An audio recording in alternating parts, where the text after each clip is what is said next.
on YouTube. So yeah, we are live.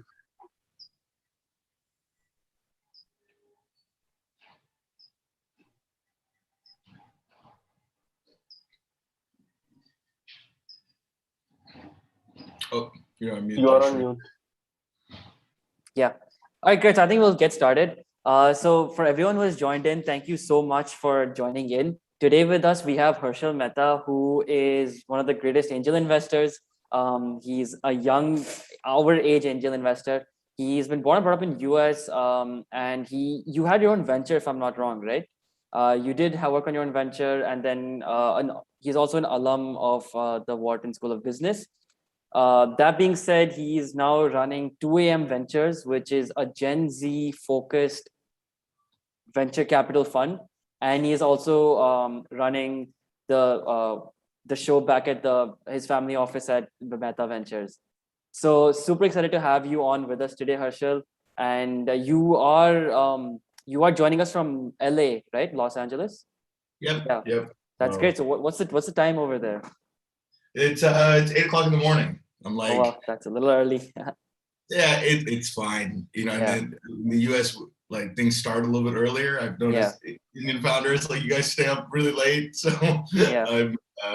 Yeah. So it's not a big deal. No, that's great. So many people are 8:30 p.m. on a Thursday, or Thursday's the party night in college. I guess everyone's still hanging out. That's good. Yeah. So let's just get started. Maybe you can give a little bit on fundraising, when you should or why you should, a couple of things like that, and then maybe we can have a Q&A sessions for the remaining 15-20 minutes. Yeah, definitely. Great. So over to you, Herschel. Awesome. So be a pleasure to meet everybody. Just further on some background, I've done about 40 angel investments over the last 3 years here in the US, and we've done 15 India investments over the past 6 months. So we've seen a lot of kind of startup cycles, ups and downs, fundraising cycles. And over time, you generally get to see what works and what doesn't work. So I'm here to kind of share knowledge on why startups should fundraise, why they shouldn't fundraise, and kind of what's going to separate a successful fundraise versus one that will struggle. And so and then different sources of where to raise funds. So we'll start kind of at high level, understanding your own startup. See, how this works is investors invest in private companies, small companies, with the idea that one day these companies will get large and an exit will occur, meaning my investment, I'll get to pull out of the company at a much higher value than what I put in. And so generally startups are seen to have like a 10, maybe 12-year kind of cycle from when they get funded to when they're supposed to exit.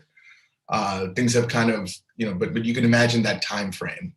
So venture capitalists, what they do is they invest with the idea that in 10 years, I should be able to have this investment go up quite a bit in value.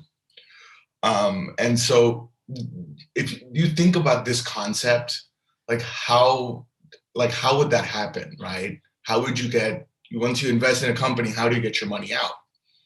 Currently, if you're doing stock market or these index funds or however you're investing, outside of startups, generally there's a concept called liquidity, where, okay, I put money in Reliance stock, tomorrow I can sell that stock. When you invest in a startup, you cannot sell. No, there's nobody who's going to buy that stock. There's no market for it. In fact, a lot of paperwork and approvals have to be done before you can purchase shares or sell shares in a startup. So that's what we call illiquid, right? It's an illiquid asset. Think of it kind of like real estate, right? Like tomorrow, if you own a home and you want to sell the home, it takes time, right? It's not liquid. It's not a stock, right? That can be digitally sold. So similarly, startups have a similar illiquid nature to them. So when investors invest, they're saying, okay, well, I know that it's going to take X amount of time before I can potentially get my money out. And there's basically 3 methods where investors get their money out. One is IPO, like Zomato. When they IPO, all the investors then get to sell the shares on a public market. There's acquisition, where a larger company comes and buys them, and either you get cash or you get stock in the acquiring company. And then there's a third one called acqui-hire, where basically a larger company will hire the talent. Now, each one of those kind of scenarios of liquidity, we call them liquidity events, has pros and cons, right? Obviously, IPO is big boom, awesome, public. Acquisition, great. Okay, Microsoft acquired a startup, wonderful. And then acqui-hire, maybe a little bit less, but still, something good has happened. Investors understand also, especially early stage investors, probably 9 out of 10 investments they make, they're not going to get their money back. They understand this ratio. So you as a startup, you have to position your startup as something that is venture backable. And the primary function of are you venture backable is in 10 years, is there going to be a liquidity event? What's the chances of there being a liquidity event at a much higher valuation? Can this business grow, right? Can it grow fast? Can it scale fast? And does venture dollars help that process? So majority of businesses will never, ever need venture financing. If you're starting a restaurant, if you're starting a cash flow business, you don't need venture funding, right? These are businesses that you can get started on pretty easily, maybe with a small loan or just, get started. And there's nothing wrong with those businesses. Those businesses are phenomenal because they're cash flow. Startups are actually much harder because startups, you have to show that you're trying to build something that's going to be multi-billion dollars in 7 to 10 or 12 odd years. And that's not easy. There aren't that many billion-dollar companies in the world. I know India's been minting unicorns left and right. In the US, there are a lot, but majority of businesses aren't ever going to come close to that. And there's nothing wrong with that. One of my favorite businesses here in the US is called In-N-Out Burger. Not sure if anyone's familiar with In-N-Out Burger. In-N-Out is like turbocharged McDonald's, but like best burger you can imagine. Okay, and it's only in California and a few other states. In-N-Out's probably, I would imagine, 10 to 20 billion-dollar company. It took 50 years for them to get there, and it's completely family-owned. Not one thing is outside of the family. That business will never had to take any outside money, and they built a $10 billion business. It took 50 years, but that's not like they didn't need venture funding.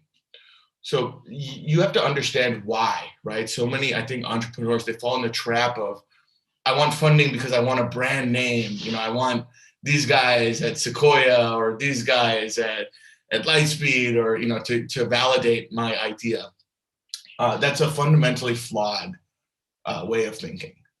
If you think I want to raise money because I want to be in a network, you don't need to do that. In fact, if you go to market with something that's not venture backable, you'll end up just wasting time and taking away time from your business. So back to this concept of what is venture backable. Like number one thing is going to be, can this thing scale, and is there exit options in those times? That's really the number one question, is what can happen to this company in 10 years? Number two question is, does an injection of capital actually have use? I'm sure some of you guys are familiar with a company called 1Password. 1Password is a cybersecurity company where basically you can use 1Password to log into all your stuff. 1Password, I think Excel, which is a big venture fund, is the lead investor. And it's I think it's probably close to a decacorn at this point. They did not raise funding until they were already a $1 billion company, until it was already highly profitable. They didn't need to, right? Literally the injection of capital was used so that founders say, okay, well, we built a highly profitable, scalable business.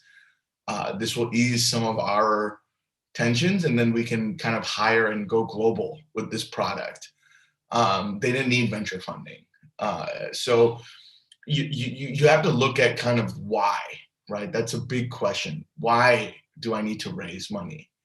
And if it's, I need to hire engineers, I need to do marketing, right? I need to spend money, right? In order to grow and scale this business. then you're probably in the correct space. So I would say that like a large majority of entrepreneurs are in businesses that just won't be venture backable, and that's fine. Like you don't need I don't Sequoia, Excel, Matrix, every single name brand person. Nobody invested in Reliance. Reliance is Mukesh Ambani's the richest man in Asia, and it's a tech company. And who invested in that? So you don't need people to tell you what you're doing is great. The customers will tell you that. Your bank account will tell you that. So ask yourself, why am I raising money, right? And then who, right? This is a big question. Where are you in the process, right? If you're at the early stages and you want, investors to give you mentorship, you need guidance on how a company actually runs, then there's a different investors that will provide different kind of value adds. So generally pre-seed and seed funds and accelerators, they really kind of go and handhold through the process. So you understand, this is what I'm doing, and this is a plan of fundraising plan, go-to-market plan. And these investors give you their time and their experiences to help you kind of navigate those waters successfully. So accelerators and small funds and angels, that's kind of step one, pre-seed, seed. And then step two is once you break through and you're showing metrics that indicate that this is a growing business and that this is venture backable, then you start going into Series A and beyond. And then the list of investors is insane. So it kind of starts small, understand who you are. It's a critical, fundamental concept in fundraising. What is my startup? What am I trying to do? Where am I trying to go? And then can these people help me get there? Because believe me, let's say you're doing a food startup and the company is doing really well. Like you're just profitable, making, 200,000, 2 crore, 3 crore in profit. You have to ask, like, do I need money? Why am I taking in this money, right? If the reason is I want it to go from 2 crore to 20 crore in 2 years, then it makes sense, right? You take in capital and then you open up, 10 more food locations, whatever it is, right? But you have to know, what is my business? On day one, if you're a restaurant and you're trying to raise money, why would somebody invest in that? It doesn't make sense. There isn't anything proven there, right? That becomes too risky. You don't need investor money to go sell kachoris, right? Like you can do that today. So you have to understand who you are and where you are in the process and what you can do yourself. And the rule of thumb is the more you can do bootstrapped, the better it is, always. The minute that you take money, right, you lose control, right? Right, you're giving away shares in your company to somebody for a sum of money. But now that individual has say in what happens in your company, where the company can go. So do you want to give up that control? Because investors, they have their own agenda, right? They're going to say in 7 years, you need to give me 10, 20 times my money back. You may not be thinking like that, right? So then why would you take venture money, right? It might be better to take debt or other kind of financing solutions if you need it. So really intrinsically asking yourself. And the best thing all entrepreneurs can do is surround yourself with other entrepreneurs that have gone through the process. And they will tell you, is this venture backable? Is it not? And like I said, there is nothing wrong with building a business that doesn't need venture money. Some of the best businesses in the world do not raise venture money. This is like a new thing, right? So you don't need it. And in fact, the further away that you stay away from it, the longer you can push it away, the better it is for you. 1Password, if you look at their funding story, they gave away 10, 20% of their company for $200 million. That's like insane. If you ask Shrand and Harish how much money they got for 10% of their company, it's like a fraction of a fraction of a fraction. So it's always going to be better to defer as long as you can.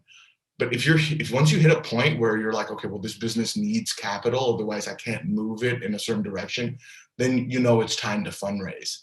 If you need mentorship, if you want people involved, then you go to market.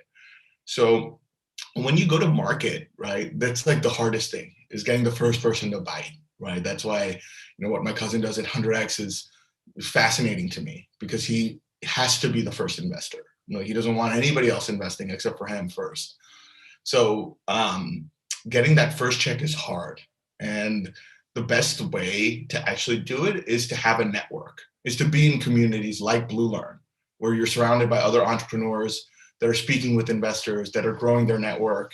And then you have to have a give first mentality, right? So when you go into these conversations with other entrepreneurs, what can I do for you, right? Can I help you in any way, right? And then once that relationship is there, if your startup is good, those founders will be more than happy to introduce to their investors. And warm introductions go the furthest. If Shreyans and Harish send me any kind of founder or investor, it's an automatic call. I don't even have to look at the company. It could be anybody. I'm going to get on a call because, I trust those guys, right? And these warm referrals, they mean something. Now, if Shreyans and Harish keep introducing me to a bunch of, founders, it doesn't make sense, and slowly I'll stop taking calls less. But that's the best way to get in touch with an investor and have a serious call. Second way is just to go really hard, right? To take feedback, understand, okay, this is my positioning, this is probably what's proper. Speak with a bunch of investors, speak with a bunch of founders, but don't ask for money. Ask for advice. Always say, this is what I'm thinking, what do you think? Now, when the investor or the person, we want to help founders. That's my job, right? So when you say, what do you think? And I'll tell you, this probably isn't venture backable. I would look for another source of finance. You take that feedback and then you go talk to 3 other people. And if you get the same feedback, then you know that, okay, well, this is probably where it's at, right? But because people have different opinions on so many different things, and there's no right answer for anyone. Rebel Foods, traditionally, that is not a venture backable business. And if you ask JD Barman, he's an advisor in our fund. It was so hard for him to raise money. Nobody believed that this can become a huge company in 10 years and I'll be able to exit. So it takes time to get that story right. And the number one thing that founders can do is work hard. Really, that is it. When you work hard, you keep people updated, you show progress, it happens. Then people get excited. I can't tell you how many investments I've passed on. A year later, the founder, will say, hey, this is what we're doing. These are the new numbers. And it's like blown away. I'm like, damn, I should have written this kid a check. I should have written him a check. And then by that time, sometimes I'm too late. Say, oh yeah, these other investors came, right? So you want to be that person that's moving along and consistently building. And the best thing is to give first. Ask for advice and then give first. As soon as you're in that category, then people will lend you their time and help you get that story specific. And that is the number one component of whether you're going to be successful or not. What is your story? There's the whole media outlet. It's called Your Story for a specific reason, because that story is critical. If you can't convey that story of, this is what we do, this is why this is new, this is why it's different, this is why it's going to be $1 billion company in the next 5 years, then if that story is not tight, it'll be hard to fundraise, especially if you're new. It's one thing if you're an experienced founder. If you're a new founder, that story has to be tight. So really having an understanding of what your company is and where it can go, that is the number one success factor. In terms of building trust, right? It's kind of it's challenging. Either you're kind of networked in or you're not. And so you should really have to find a way to surround yourself with the best people, and you have to be of value. You can't just be expect to knock on somebody's door and them to be like, oh yeah, we're best friends now. That's not how it works, especially in kind of peer-to-peer and business relationships. You have to be interesting, right? You have to have your own story. You have to be doing cool things, and you have to be more importantly, you have to be sincere and genuine. Once you're in that mode of everything I do is of quality, like I have a certain standard of work that I produce, a certain way I communicate. Once you nail that, the whole process becomes much easier, and your likelihood of getting networked in is much higher, because then people say, yeah, this guy's, he's good, he gets it. And there's a look, right? Like, you know, if I look at Shreyans and Harish, right? Like how we invested in them, right? It was like we had one conversation with them one week. Okay, this is interesting. We'd have a second conversation another week. It's getting more interesting. And then I did some homework. I looked at some videos. I was like, okay, this is actually really interesting. Then on the third call, it was like obvious. Then we're like, yeah, this is, how could we not see this before? And so then we committed to them. So it took us a little bit of time, few conversations here and there, but eventually it became clear that these guys are executing and there's something there, right? So it does take time to build up that network and that trust, but as long as it's genuine and it's visible, you will get investor money. If your startup is venture backable and you're having a hard time raising money, it's because you're not talking to enough people. There's more than enough investors out there. There's more than enough capital out there. And people are willing to give time. I mean, my partner in the fund, he spends 4 hours a day on LinkedIn, just going to different universities and searching for stealth mode startups and just LinkedIn founders. Hey, what are you working on? You'd be surprised at how, I'm sure everyone on this call, if you have a startup, has gotten inbound at some point. Oh, how did this VC even find me, right? Like, investors are looking. So if you're interesting and genuine, it's going to happen. Just keep going. And don't worry about what everybody says or what other people are doing. The number one mistake, and I was a founder at one point. I bootstrapped and built a mobile app. I built a couple social network, got in the app store. I was an awful founder, by the way, like a horrible founder. I had no clue on how to have a co-founder, how to assess risk in what I'm doing, how to tell my story. I was just, in my mind, I was like, get an MVP out, show traction, this, that. I didn't even want to ask anyone for advice. I didn't want to tell anybody my idea because I was worried they would steal my idea. And I have an angel investor. My cousin he told me, hey, I'll give you mine. I said, no, let me do it myself. You're in India, I'm in the US. It's a little bit different. Like, the amount of sheer ignorance and arrogance that was there as a founder was so high that that's what probably led to me failing. I didn't have enough guts, right? It was, I was very closed-minded at the time, did not understand that this is what it takes. And I remember I had a call with Sanjay, and I had decided to go back to work. Basically what had happened was I depleted my savings to build this mobile app. And I was a CA at the time, and I called him and I said, hey, Sanjay, I think I'm going to go back to work, and I'll do this on the side. And he's saying, why? And I was like, I just feel like I just don't have enough money. I couldn't afford my rent. I had to go move back in with mom and dad, and it was just not what I wanted to do. And Sanjay goes, he's like, you're not, I was like, I just feel like I'm getting broke, right? I don't have money. He goes, you're not broke until you've maxed out your credit cards. That's what he told me. I'll never forget, on the phone. And I thought he's joking. I'm like, what is it when you max out the credit cards? That's hilarious, right? Like, you're funny. He wasn't joking. And that's like probably the moment my business failed, is I didn't understand what he was actually telling me, like how all in you have to be on this. Because the minute that anybody smells that, okay, this guy's heart is not into it, he's not taking the first plunge, you'll never get funded. So there's no, oh, we do this part-time, or, this is a school project. It's none of that. This is very serious. So if you're not serious about it, then you're not going to get any funding. That's the number one thing. It's, that's kind of that was a lot of information. I'm happy to kind of go deeper into specific verticals on who to raise from, how do you know how much to raise, those types of things. So happy to kind of field any specific verticals and go deep. Yeah. Hey Hershel, that was a startup story that I haven't heard before, and it was super interesting to hear that startup story from you. So now for the audience, what we will be doing is we'll have this Q&A session. Now there's two ways. If you guys want a chance to speak and ask your question directly to Hershel, raise your hand and turn your camera on. and we will call you on stage.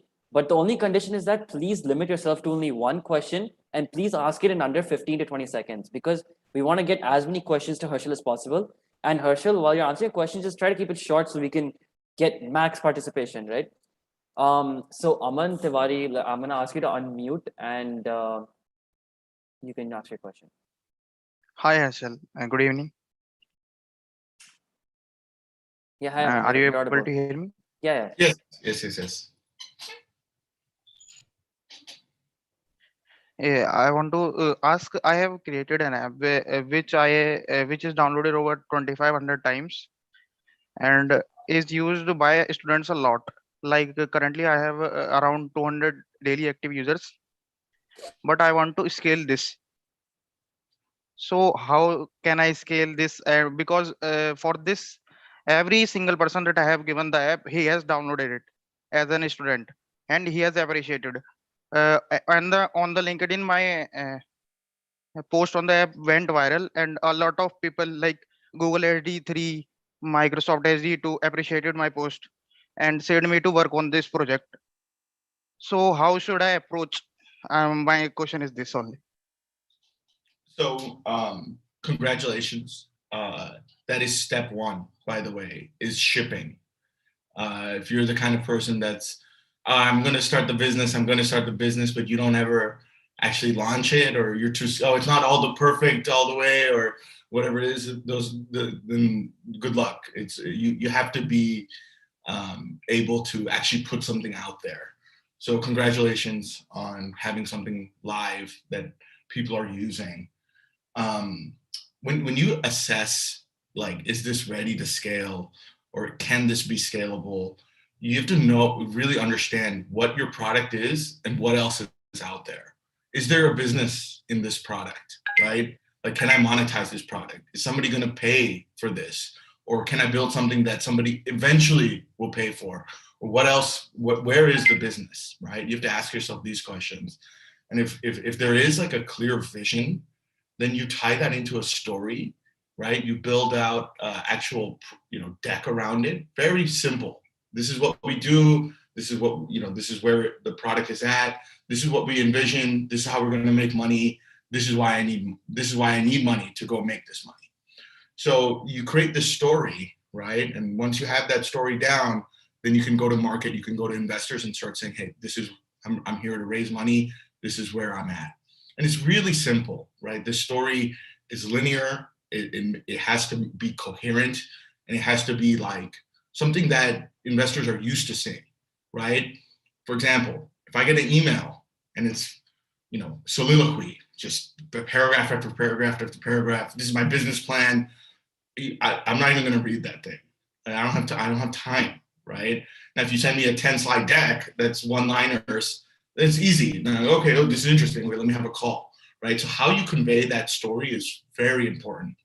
Step one, though, is figure out, is there a story here? Is there a business here? And then how can I entice investors to believe this story? So that's how you do it, Aman.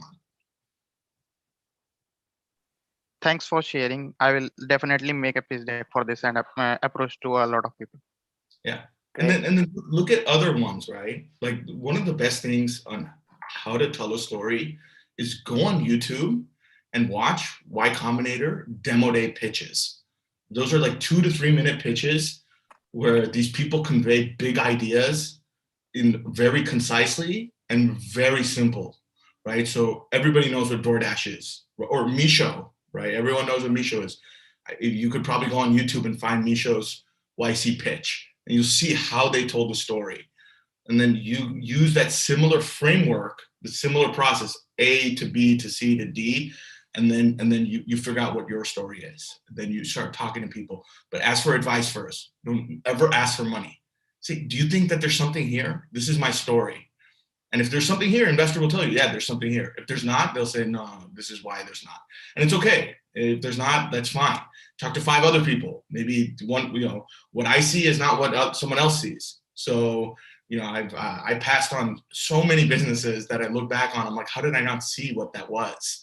So don't ever take one person's advice and say, oh, that guy said no to me. My life is, it's not like that. This isn't the IIT exam. Okay. There's no pass fail bullshit. This is like very fluid process. Cool. Yeah, that's pretty good. I remember I used to binge YC demo day videos during the 100x demo day period. Yeah. But cool. Moving on, Jasper, I'm gonna ask you to unmute, and you may just ask a question. Remember to keep it short, just one question. Yeah, cool. So hi Hershel, nice meeting you. So my question would be, when you're approaching to an investor, uh, should you focus on these three things? Like either you should talk about more about yourself, the story, or the numbers from the startup, or the company's vision. So in these three criteria, which one would you prefer the most when you're talking to a founder? So it depends on how you're approaching. So I am a LinkedIn power user. I love LinkedIn. I met my partner through LinkedIn. I've done investments through LinkedIn. Now I'm no Hershel Mehta, but I do have a decent following on LinkedIn, and I get a lot of messages, right? So when I get messages, right, this is critical. So you see this, how this looks for me. You have like probably around 20 words or less that have to catch my attention. Okay. So whatever that line is, I have to be interested enough to open it. So I'd say maybe 2-3 nights out of the week, I'll be up late. I can't, I'm just in bed, whatever it is. And I'm just, on my phone, and I'll just start going through LinkedIn messages. But that one-liner has to get me. So that's for like a LinkedIn cold message. Same thing with when you're emailing. Like one sentence has to be like, okay, I'll take a look at this, right? So that has to be eye-catching. So highlight your strong points, right? One of my favorite messages I got on LinkedIn. This was actually a cold email. Founders were Wharton, McKinsey guys. They were doing an ice cream company. Now I don't really invest in ice cream companies. This guy's one-liner was so good that not only did I open it, I emailed him. I had multiple calls with him. He sent me the ice cream. I was like this close to investing in this company on a cold email. And so he just highlighted McKinsey, ex-McKinsey entering into natural flavored ice cream. I was like, okay, McKinsey, what is this? So then I read the email. I was like, oh, these guys are super impressive. And that's what got me going. And I think I should have invested. The ice cream's like all over Los Angeles now. I made a mistake. So it's critical. What's going to be that spark, right? What is your one sentence? How do you define this market? And by the way, investors, two things. Number one, does a founder or startup have an interesting insight? Like, is there something that these guys have that other people don't have? Whether it's like a background, any kind of edge, any kind of following, anything that makes it stand out. And then number two, is this a growing and large market? Those are the two questions. And if those two answers are yes, the likelihood of you getting a call or getting a follow-up is high, right? So if you're doing something small, right, that it's like the market just would never be a billion. And by the way, everything's shifted. In the past, it used to be like if you could tell $100 million story, you could get venture funded. And maybe 3 years ago, it was $1 billion story. Now it's like the story better be a $10 million story. It's crazy. Like the expectation that investors have for founders and ability to grow businesses is very high. So as long as you're showing that two things, I have an insight and I'm in a big market, you'll get a call. So those are two ways that are cold. Warm is always better. So when you're getting an intro from a founder friend that raised money from somebody that's like, hey, this is my friend, he's working on something interesting, the likelihood of getting a call there is much, much higher. Always go that route. That's why a community like BlueLearn is important. Everybody on this site is an aspiring entrepreneur. They all have their own networks. So when you network with somebody that has a network, and then you cross that threshold from being uninteresting to interesting, then the intros will start flying. So that would be my number one way if I was a founder, is this network is so critical. Cool? Great. Yeah, thanks.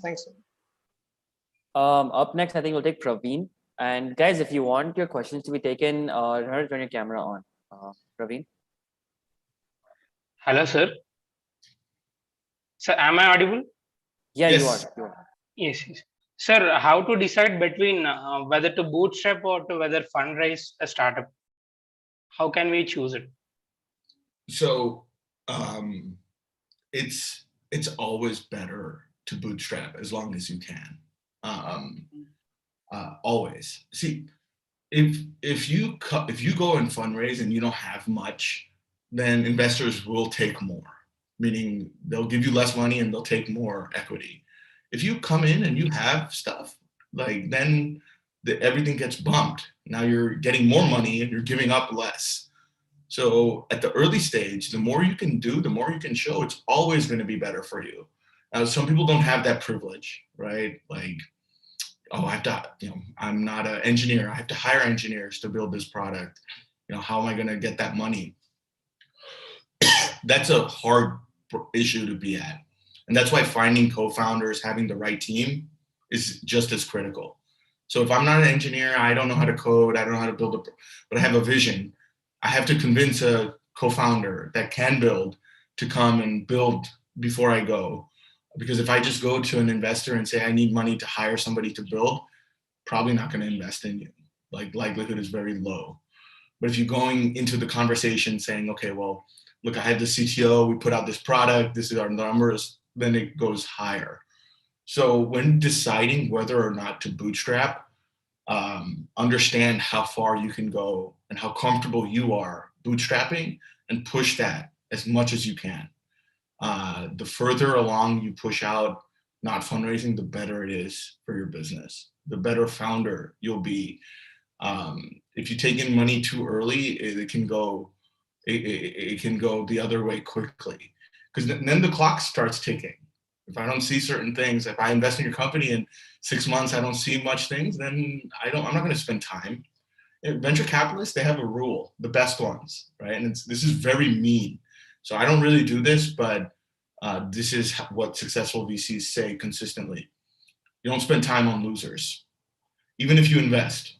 So once an investor gets the idea that the startup's not going to go, the time they give, everything will start decreasing. And then all of a sudden, slow, painful, drawn out kind of thing. So if you're always bootstrap longer and bring investors once you have something, that's the best. If you can't do that, then figure out how you can extend that life period for as long as possible. It'll always be better. Does that make sense? Yes, sir. Thank you. Great. Hershel, just let me know how much more time do you have, because we have a lot of questions. I've seen a lot of people raising their hands and turn their video on. So just we will continue with the question and answers until you have time, and at that point we will just discontinue. Yeah, no, I'm happy to go over. All right, great. So just perfect. Okay. Ayush, I'm gonna ask it on mute. Hello, sir. I'm Ayush, 17-year-old guy from Bhubaneswar. I am actually going to run a startup named phantomfood.com. Within couple of months, I'm going to start it. And it's a combined mixture of aggregator business model and franchisee business model, as you can say, from the McDonald's and OYO combination. As if you will be visiting a new place, you can see that you are not able to find a good place of food. You might not get a good customer experience at the restaurant, as there are many local restaurants. We are going to guide them, we are going to give them our menu, we are going to give them interior, we are going to manage the total restaurant and take a small amount of commission from it. So my question is, what's your opinion on it? As I told you, I'm 17. Can you mentor me? Yeah. So when you're in a specific industry like food space, you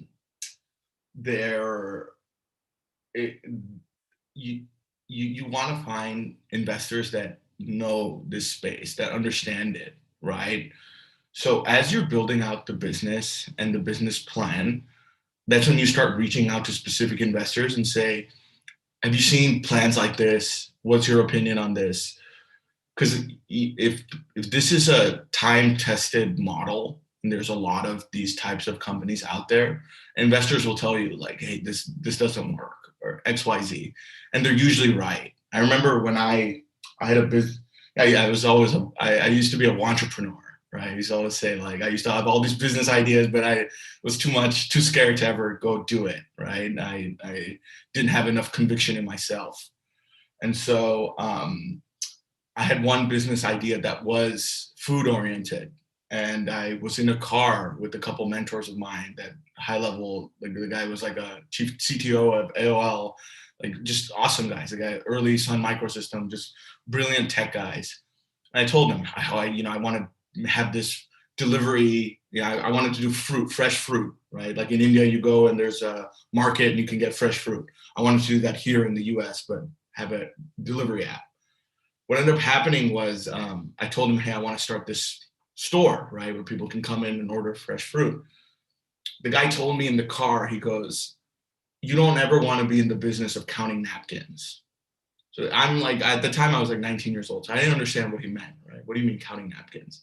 What he meant was like these businesses, specifically in food, is very low margin business, right? It's like you have a cost of the restaurant, you have cost of the food, and then when you make a sale, there's only this maybe 10%, 20% you make on that sale. And so you get in the business, your business is actually how many napkins did I save? How many made sure that not people use the fork, or did I have to hire somebody else, right? He said, you don't want to be in that business. So I didn't understand what he was saying. Years later, it made sense. I don't want to be in that. Why would I want to be in the business of counting napkins? That's not a good business to be in.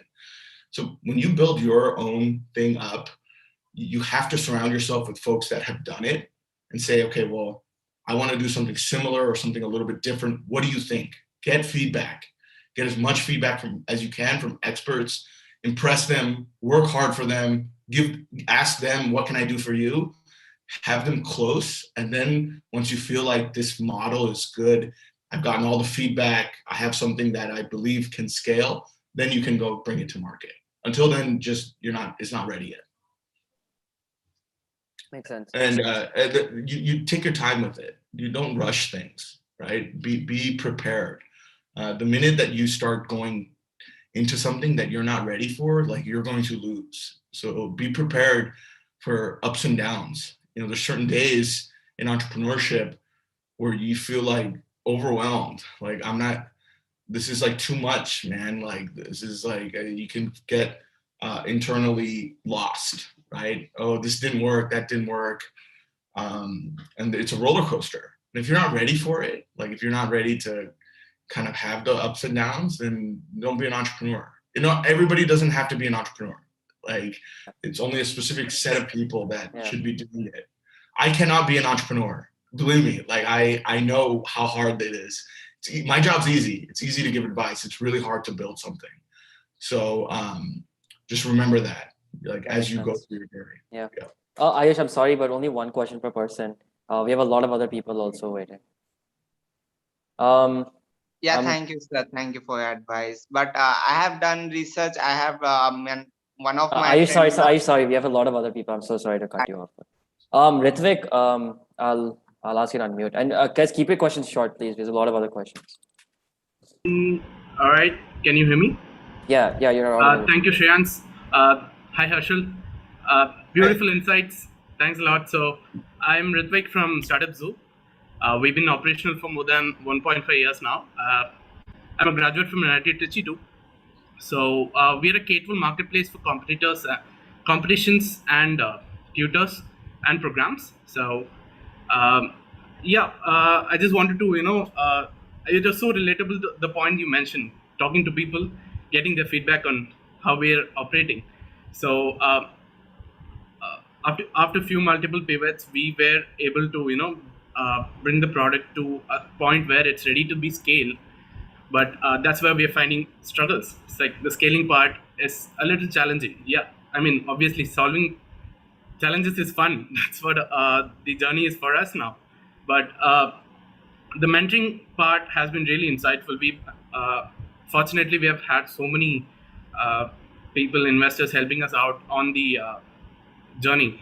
But I think your insights also would be really wonderful. Is there a way we could get your insights or what are mentoring from?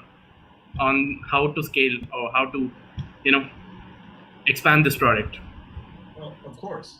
Yeah. I mean, see, we, as investors that are actively investing, we probably look at, a bunch of startups every day.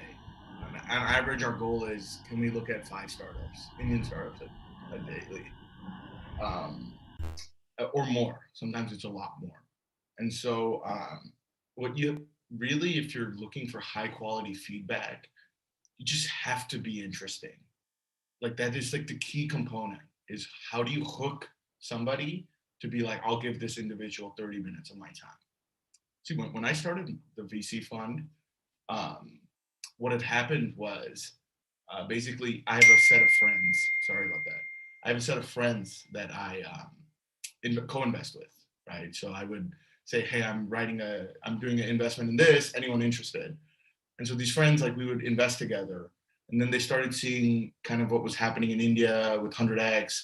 And they said, hey, you should be doing something in India. Like you have something special, right? You have a lens that other folks won't have this lens. So I said, okay, and even my partner, he would keep coming, India, let's do India. And so I was a little bit more reserved because I like investing in the United States and I like investing in India as well. But I was like, going all India might be a little bit hard. I'm not Indian, I'm American, right? So, but the market was telling me, hey, go for it. And so what we did was we spent 3 months validating an investment thesis. And how we validated it was we reached out to a lot of other investors, did not ask them for money, say, hey, can we tell you what we're thinking and can you give us advice? And the reception was awesome. Like high level folks getting on calls with us, telling us, okay, this is good, this is not good. Then everything changed with one conversation. One of our investors runs an Indonesia only fund called Intudo. It's like a $150 million fund now. Guy was like ex PayPal, Palantir, SpaceX. He's in that whole kind of network. So high level guy. He spent an hour and a half never met the guy, nothing. This was a LinkedIn introduction. He gave us an hour and a half of his time and told us exactly how he built his fund and how we should be looking at building our fund and what works and what doesn't work. Afterwards, then I told him, I was like, listen, like, we took everything he said, literally copied everything he told us for an hour and a half. He didn't have to give us the time. He chose to. We listened to him. And then a month later, he invested in the fund. And then he introduced us to a bunch of his people that also invested. So the story there is that when you're starting and you're like, I need to assess whether this is going to work or not, that one-liner, those introduction, just be genuine, right?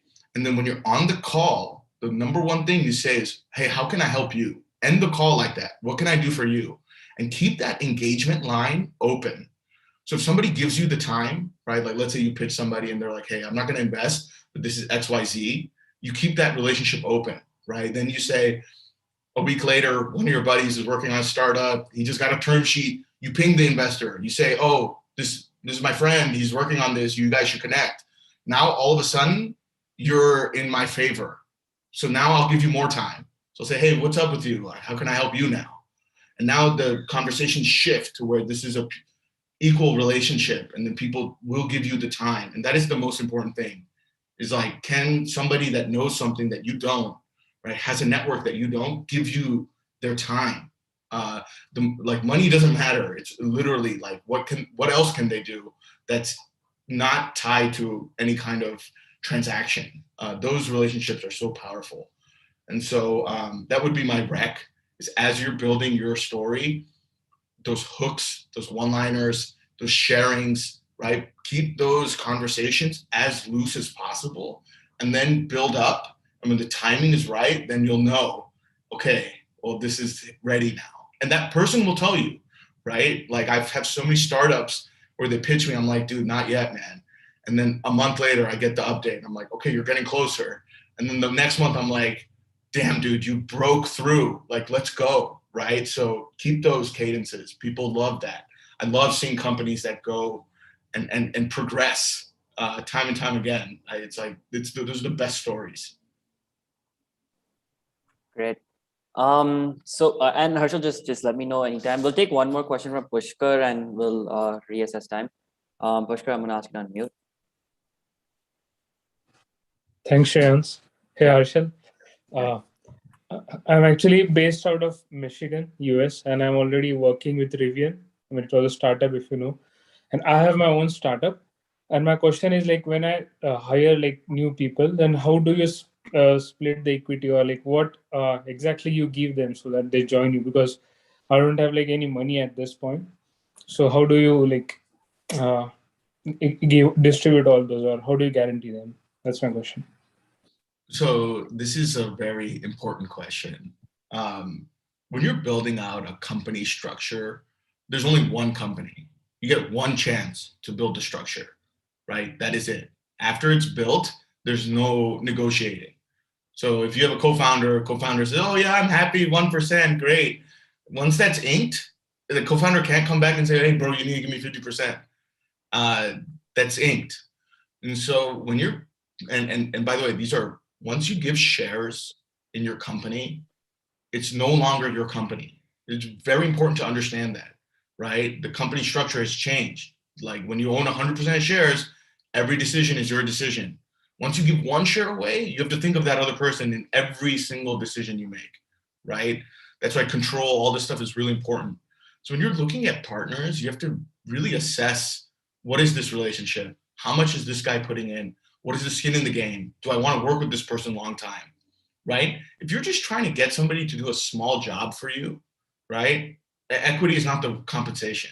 In fact, I had a startup that I'm investing in now, but his previous startup, he had two co-founders that were going back to school. And each co-founder had 5% equity, right? To help them kind of launch the app and whatever it was. But they were going back. And I said, hey, you need to tell those founders to give you the equity back. It's like, they can't have 5%. And said, what's the most they can have? I said, less than 1%, like 0.1%, like that's it. And when he went back, the founder said, no, and like, what do you mean? You know, we helped you find the company, this, that. And they had their reasons, but then nobody could invest in the company because there was debt equity on the table. So you need to make sure whoever you give this to, they're in it for long runs. You create schedules where that equity vests over time when certain deliverables and milestones are hit. You don't give something outright unless you're totally ready, right? If it's like, this is a 50-50 partner, I've known this guy for 10 years, he's all in with it, that's the best. When you see founders that are split evenly, or maybe slight differences, but close to even, then it's true, right? But if you're solo and other people don't have it, then a little bit more challenging. So there's no one answer here, Pushkar. You have to know the person. You have to be able to say, okay, these are the right kinds of milestones, vesting schedules. Generally, if somebody is not a co-founder, if they're just an early employee, usually they get shares via what's called an employee stock option pool. And that employee stock option pool is anywhere from 10 to 15%. And it's actually created after a venture capitalist has priced you. Until then, usually like it's not really given out. And if it is given out, make sure you put it on that vesting period. The last thing you want is for somebody to have a percentage of your company and just leave and they're not a part of it anymore, but they still have that percentage. It makes it so venture capitalists, like, they don't like that. They won't invest. So just be careful as you navigate it. Make sure you're understand what your documents you're signing. I mean, we have a phrase we use, like, we don't marry founders, we don't marry startups. You literally marry the document you sign.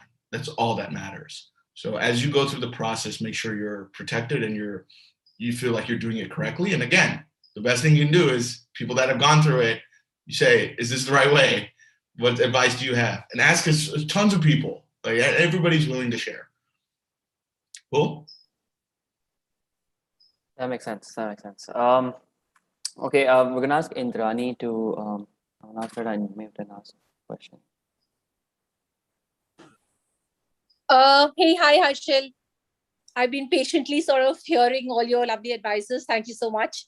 Just one little question I had was that, we have a tech company which we've just started about a year back. and of course, Touchwood doing well. A lot of edtech companies today are going the volume route and not the revenue route early. A lot of time, things which I'm seeing is more of garnering people and volumes and less revenue. So as a fund investor, what you guys really see, is it volumes with lesser revenue, or lesser volumes with more revenue? So because that's the tricky one in the first year when we start, because we've been concentrating on revenue, and Touchwood, we've been able to do well.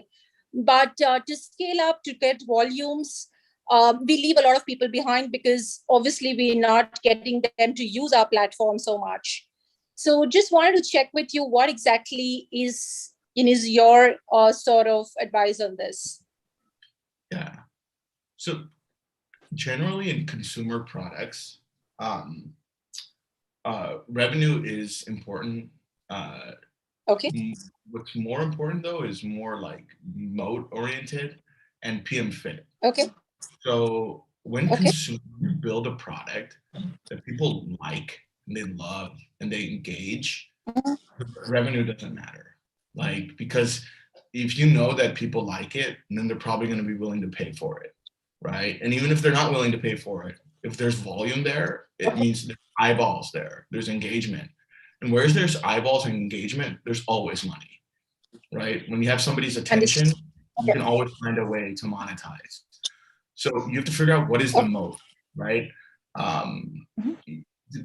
What's hard, what separates venture-backed businesses from lifestyle businesses is that lifestyle businesses have to be very bottom line focused. They're cash flow businesses. So you need to make sure every day you're making more money than you're spending.